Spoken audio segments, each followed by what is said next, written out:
Assalamualaikum warahmatullahi wabarakatuh. Saya Noval Himawan. Saya hari ini akan menjelaskan tentang analisis perawatan untuk mendeteksi resiko kegagalan komponen pada ekskavator 390D. Mari kita bahas satu persatu. Yang pertama, ada abstrak. Yang kedua, metode analisis kegagalan. Yang ketiga, hasil dan pembahasan. Yang keempat, ada kesimpulan. Pertama, ada abstrak. Abstraknya isinya adalah penelitian ini mengkaji tentang studi perawatan pada alat berat ekskavator 390D dengan seri HM4019 yang merupakan alat utama dalam mendukung proses produksi nikel.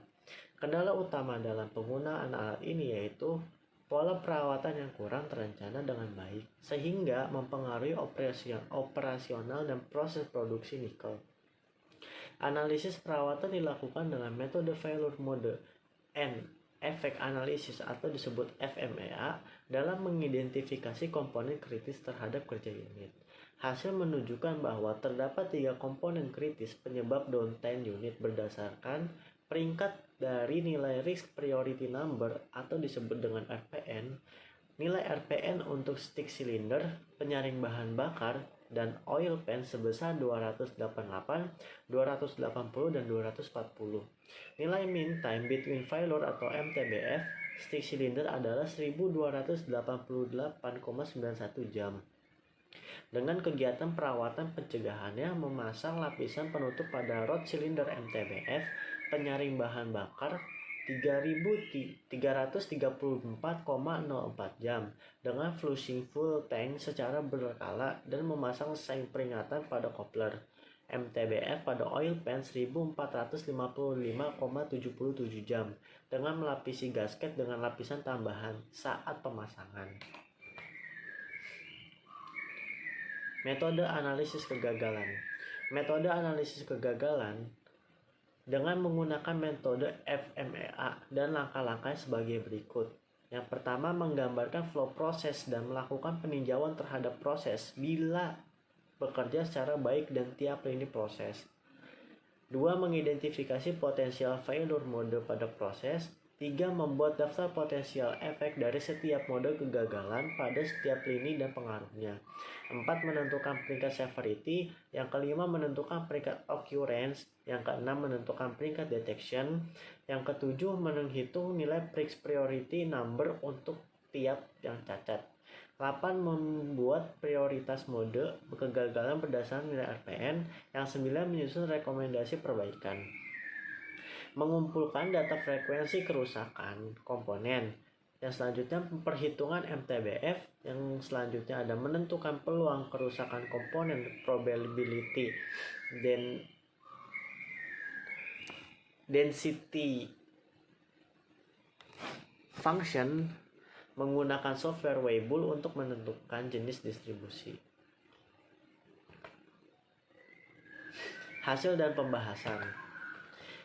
Dari sekian banyak komponen yang rusak, hanya 3 komponen kritis teratas berdasarkan RPN dan dapat dilihat mode, potensi, efek, dan penyebab kegagalan sebagai berikut.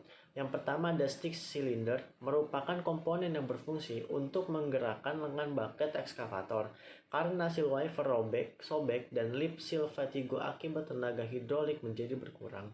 Oleh karena itu terjadi kebocoran pada stick cylinder. Yang kedua ada full filter, merupakan komponen yang berfungsi untuk menyaring bahan bakar pada proses pembakaran di engine. Penyebab dikarenakan tersumbatnya sirkulasi bahan bakar dan engine tidak dapat running. Hal ini terjadi karena fuel filter jarang diganti. Oil pan sebagai wadah penampung engine oil. Dalam hal ini oil pan mengalami kehabisan engine oil sehingga oil pan menjadi panas dikarenakan kurangnya sirkulasi oli pelumas. Hal ini disebabkan oleh gasket oil pan kaku. Selanjutnya, keluaran FMEA ini menjadi solusi dalam analisis penentuan komponen kritis. Kemudian dilakukan eksplorasi terhadap ketiga komponen kritis tersebut dengan menghitung distribusi kegagalan dengan pendekatan statistik masing-masing komponen dan menentukan waktu operasi antar kegagalan MTBF. Berikut tabel 3 yang menunjukkan prediksi jam terjadi kerusakan. Dalam hal ini, maka kita menggunakan rumus MTBF. yang mana rumusnya total waktu operasi dibagi dengan frekuensi pemeliharaan. Kegiatan maintenance berdasarkan dengan FMA dilakukan dan sudah didata melalui dua metode, corrective maintenance dan preventive maintenance. Selain itu juga maintenance telah mencatat penyebab kegagalan dari ekskavator. Nah, kesimpulannya, artikel kajian maintenance ini berfokus pada penentuan komponen yang menjadi komponen kritis, jadwal maintenance, dan rekomendasi tindakan maintenance. Hasil penerapan metode FMEA diperoleh komponen kritis dengan masing-masing nilai RPN. Ketiga tertinggi yaitu stick cylinder, fuel filter, dan oil pan. Penyebab kegagalan ketiga komponen yang dapat dideteksi lebih cepat yaitu pada stick cylinder disebabkan oleh seal wiper sobek dan lip seal mengalami puncak kelelahan. Pada fuel filter disebabkan oleh frekuensi penggantian yang jarang. Dan pada oil pan disebabkan oleh kerusakan gasket oil pan. Jadwal maintenance untuk ketiga komponen tersebut masing-masing stick cylinder dengan MTBF 1288,91 jam, fuel filter dengan 334,04 jam, dan oil pan selama 1455,77 jam. Apabila ekskavator mengalami kerusakan, maka maintenance akan memeriksa menggunakan dua metode. Yang pertama, corrective maintenance dan predictive maintenance, yang dilakukan untuk mencegah tingkat resiko kegagalan yang lebih tinggi. Sekian dari saya, mohon maaf jika ada kata-kata yang salah. Saya mohon maaf yang sebesar-besarnya. Adapun kekurangan-kekurangan dari PowerPoint ini, saya mohon maaf jika ada kekurangan, ada kelebihan, itu berkat dari Allah. Oke, sekian dari saya. Assalamualaikum warahmatullahi wabarakatuh.